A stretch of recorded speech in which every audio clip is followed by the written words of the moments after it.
5 millones de personas en el mundo padecen algún tipo de lupus. Este padecimiento que provoca que el sistema inmunológico ataque tejido sano, afecta articulaciones, piel, corazón, pulmones, riñones, el sistema nervioso. De acuerdo con la Fundación de Lupus de América, hasta el momento no se conoce al 100% qué provoca la enfermedad. En fin, está con nosotros hoy la doctora Ana Karen Barajas Barrera. Ella es médico cirujano y su especialidad es en alergia e inmunología. Y la hemos invitado para que nos hable un poco de esto, del lupus, tanto en niños como en adultos. Bienvenida, doctora. ¿Qué tal? Muchas gracias. Muy buenos días a toda su audiencia. ¿Qué es el lupus? Justo. O sea, ya dije yo algo, sí, pero ¿qué es en realidad? Sí, es un padecimiento crónico y eso es muy importante, ¿no? Aclararlo. Me gusta como ir descifrando parte por parte. Entonces tiene un nombre bastante curioso, lupus, que viene del latín lobo, y esto es porque las primeras descripciones de la enfermedad les parecía que la cara de estos pacientes estaba como inflamada y ¿no? Era como similar a la que tenía el lobo. Es muy característico también que tengan como esta erupción en la carita que va abarcando el dorso de la nariz y que se extiende hacia las mejillas. Y es la segunda palabra de la enfermedad, eritematoso, es decir, la piel se muestra enrojecida. Y la tercera palabra de la enfermedad, sistémico. Y esta es muy sencilla como de entender porque involucra varios sistemas del paciente al mismo tiempo. Entonces, bueno, esta enfermedad crónica del sistema inmunológico, como lo estábamos explicando, tiene son muchos factores los que van a estar como involucrándose para que el paciente desarrolle esta enfermedad. Principalmente me gustaría aclarar la genética. Y la genética, vamos, en una misma familia pueden presentarse varios casos de lupus, ¿no? Y vamos a ver también la importancia que tienen factores en el ambiente. Entonces, los factores en el ambiente principalmente se han identificado la radiación ultravioleta, ¿no? Por eso los pacientes que ya tienen esta enfermedad necesitamos protegerlos. Bloqueador solar, manga larga, gorra, sombrero, etcétera. Otro de los factores... O sea, el sol es muy dañino. Sí, para todos, pero incluso en estos pacientes son un poquito más susceptibles, sería la palabra que ocupamos. ¿A los menores, adultos o sí, empezamos desde pequeñitos y vamos a hablar también que la enfermedad va a abarcar desde niños, adolescentes, adultos mayores.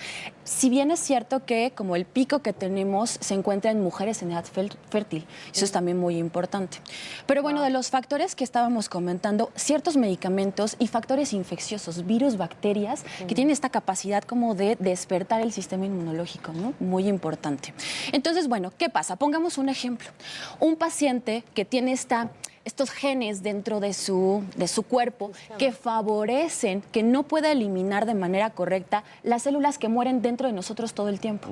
Estos pequeños fragmentos de las células que van falleciendo se liberan y quedan literalmente flotando o nadando en nuestro cuerpo. O sea, sería como, dicho, basura celular. Justo, bastante acertada la comparación.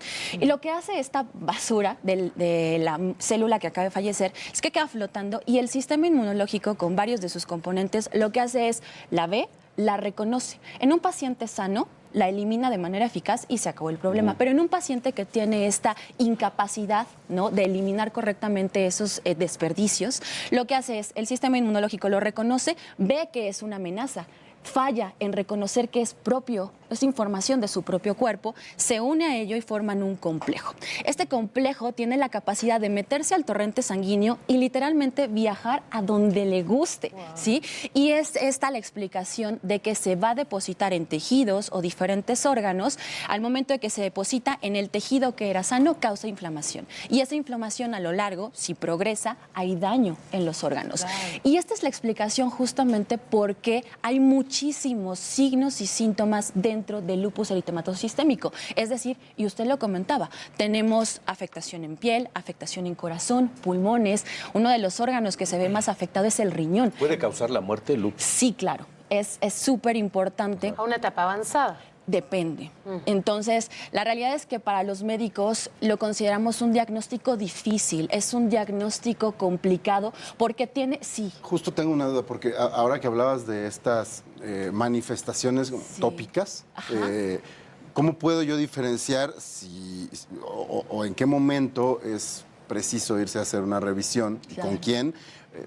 que no sea eczema, que no sea rosácea, que son como otras afectaciones de la piel que tienen esas manifestaciones similares, no son tan Claro. graves. ¿Cuándo hay que acudir a un especialista? Listo. Cuando tenemos, y para mí es muy importante como estos espacios, porque lo principal es generar conciencia de que la enfermedad existe y que puede manifestarse de diferentes cosas.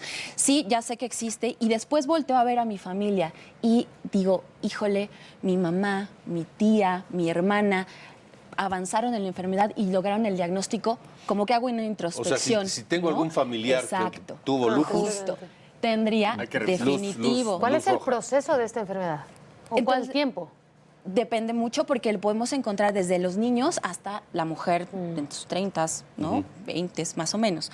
Entonces, como que se empiezan a aprender estas señales de alerta y digo, híjole, tengo una erupción en la piel extraña, ¿no? Los pacientes en sus primeras etapas se pueden sentir muy cansados, mucha debilidad que no se recuperan después de haber dormido, por ejemplo. Sí, tenemos este dolor de articulaciones que mencionaban. Es muy importante, ¿no? Sin antecedente como de traumatismo, porque a Sí, veces sí, sí sí, me sí. pegué en la rodilla y me está doliendo. Pero bueno, eso no sucede. Después podemos tener, por ejemplo, fiebres que no se relacionan con procesos infecciosos, ¿no? También pérdida de peso sin haberme puesto a dieta. Y entonces es la acumulación, ¿sí? de antecedentes familiares con uno que otro síntoma que a veces, híjole, será lo o mismo. sea, digamos, si tengo antecedentes familiares y de pronto tengo una erupción y me siento muy cansado Claro. y bajo de peso, aguas. Son señales, es muy importante, Sí. son señales que está dando Sí. el cuerpo de algo no está bien. O tengo antecedentes Necesitamos familiares, me siento muy vigilar. cansado y se me cae el pelo, Aguas, ¿no? ¿sí? O Ellos- tengo fiebre sí, sí, sí. injustificada. ¿No? Se quejan mucho en esta erupción que tenemos en la carita, que actualmente ya lo definimos como erupción en alas de mariposa, ¿no? Porque como que se extiende. ¿Y al diagnosticarlo hay tratamiento? Sí, ¿Esto tiene una cura sí. o es simplemente un control? ¿Es accesible este Definitivamente. tratamiento? ¿Es para todos? Depende. Mi recomendación sería, 1, identificar, tener la sospecha. ¿Qué es lo que sigue? Buscar asesoría médica. Los médicos que estamos entrenados para enfermedades del sistema inmunológico, inmunólogos como tal, y los reumatólogos. ¿Listo? Busco una asesoría. ¿Y qué hacemos cuando me llega un paciente con esta sospecha?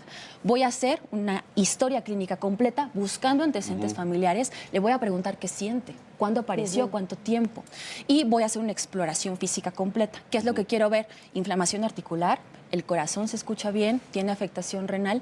Lo siguiente, estudios de laboratorio. Dependiendo de los hallazgos que yo haya encontrado en esa primer consulta, voy a mandar. ¿Cuál es mi objetivo en los estudios de laboratorio? Lograr identificar estos autoanticuerpos, estos soldaditos que se están generando y que me atacan a mí mismo. ¿Las erupciones cutáneas solo son en la cara? No.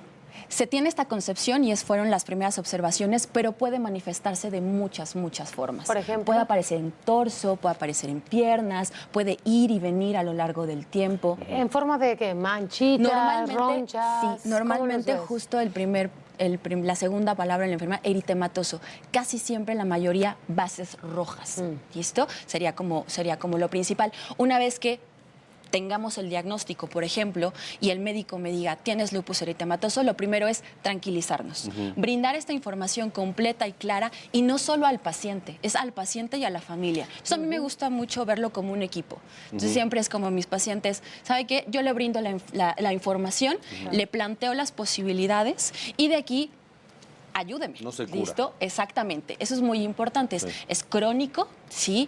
Y a veces como que sienten la caída, el peso de la enfermedad y me va a ir muy mal. ¿Se y puede esto va- vivir con lupus? Se puede vivir con lupus. Ok. ¿Y de qué depende? De un diagnóstico oportuno, de un seguimiento estrecho. A final de cuentas, en estos pacientes, los reumatólogos y los inmunólogos los vemos por años. No es una enfermedad que se cura y no es una enfermedad que se contagia. Eso también es muy importante. ¿Cómo De- es el tratamiento? Sí, Realmente, tenemos muchas opciones y esto es medicina personalizada. No hay una receta mágica.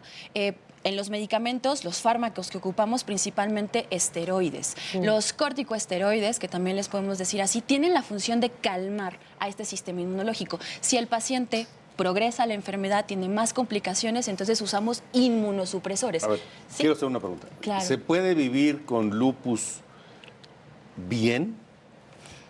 Sí, definitivamente. Y la mayor parte de los casos que nosotros vemos en consulta, incluso niños, sí tenemos este equipo, esta interacción y estos análisis continuos, la enfermedad se controla. Y también es muy importante. Lo que tenemos en una evolución crónica de cualquier padecimiento son altas y bajas. ¿Qué quiere decir? Periodos donde la enfermedad va a estar muy, muy activa y periodos en los que vamos a tener una vida casi normal, ¿no? El paciente se siente muy bien. Es el primer error que pueden tener.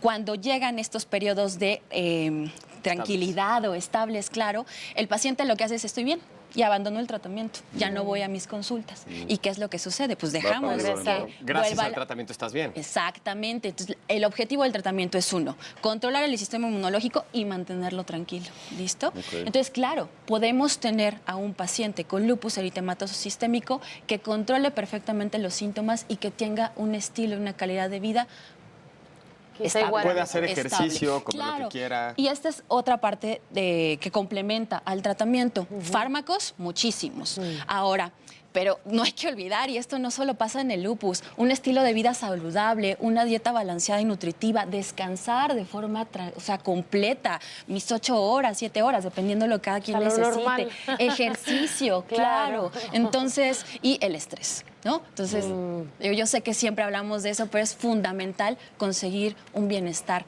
completo de nuestros pacientes. Mencionabas este tema de los antecedentes. Sí. Si yo padezco de esto y sé que puede heredarlo la siguiente generación, ¿a qué edad se le puede diagnosticar? Es decir, ¿a partir de qué edad yo puedo llevar a hacer un estudio y ya anticipar que esto podría pasarse de generación? Eso es muy, muy importante y me gustaría mucho aclararlo porque consideramos que con un laboratorio que pudiera salir alterado se hace el diagnóstico y eso no es así. El lupus es casi siempre sospecha clínica y, como decíamos, dentro de nosotros mueren células todo el tiempo y inevitablemente hay anticuerpos que se están generando contra mí mismo. Lo que pasa es que en un cuerpo sano hay tolerancia y el cuerpo no genera inflamación ni daño. Entonces, con que salga un laboratorio alterado, por ejemplo, nosotros mandamos autoanticuerpos que titulamos, ¿no? Tenemos poquitos, tenemos más o menos, tenemos muchísimos, ¿listo? Pero si no hay clínica, o sea, si el paciente no ha desarrollado esto, es muy difícil que le pueda decir, cuidado, ¿no? ¿Dónde las podemos encontrar o informarnos? Exacto. Hay muchísimas fuentes de información y también es otra recomendación importante, siempre acercarnos a las asociaciones, fundaciones reconocidas. Hay también un registro nacional de lupus, hay a las asociaciones de reumatología, ¿no? De Europa, de Estados Unidos, para no caer en esta desinformación que a veces podemos encontrar en redes sociales. Doctora Ana Karen Barajas, gracias por haber estado aquí. No, un gusto. La verdad es que gracias por la Vamos a una pausa, la pregunta del día.